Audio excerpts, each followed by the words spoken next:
هو مين قالك ان انتي لازم كل يوم تنضفي عشان تبقي ست بيت شاطرة؟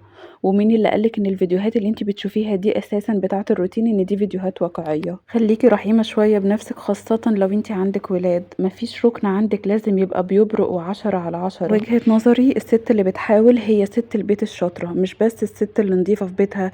يكفي ان انتي بتحاولي ان انتي تسدي كل اللي مطلوب منك في كل الخانات، حتى لو مش كل خانة بتبقى 10/10.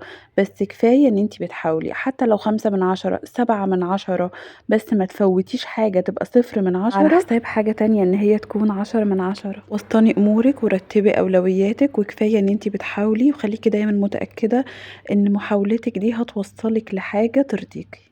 الكلام ده انا بقوله ليكم وبقوله لنفسي لما بحس ان انا مش قادرة اسد في كل الخانات، وحاسة ان انا ممكن اكون كده ام مقصرة او زوجة مش ناجحة أو ست بيت مش شاطرة. خاصة لما بشوف فيديوهات الروتين اللي بيعملوا فيها مليون ألف حاجة في اليوم بأجهزة بروفيشنال وكلها حديثة.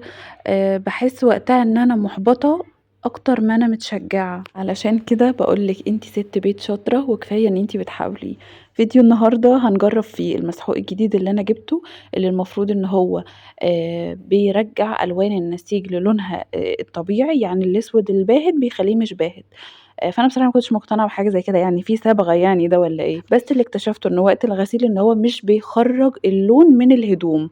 يعني لو انت جايبه حاجه جديده وحطيتيها في ميه ممكن تخرج مثلا لون خفيف كده غامق، لا هو بيحافظ على لون الهدوم ان هي ما تخرجش في الميه، فبالتالي بتفضل الهدوم محافظه على لونها وثبات اللون.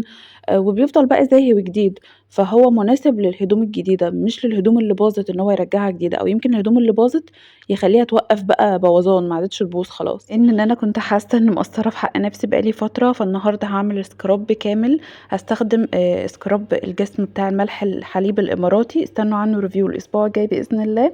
وكمان استخدمت الواكس اللي لونه بينك من كوكو، بحبه اكتر من اللي لونه بيج بصراحة، لانه بيبقى واضح وباين قدام عينيكي كده، مناسب لاصحاب البشرة الحساسة. وفي اخر اليوم عملت كيك البرتقان، هسيب لكم الرابط بتاعه في التعليقات تحت الفيديو. اعملي فولو بسرعة للبيج واستني الفيديو الجديد فيه ريفيوهات هتفيدك ومقتطفات جديدة من يومي.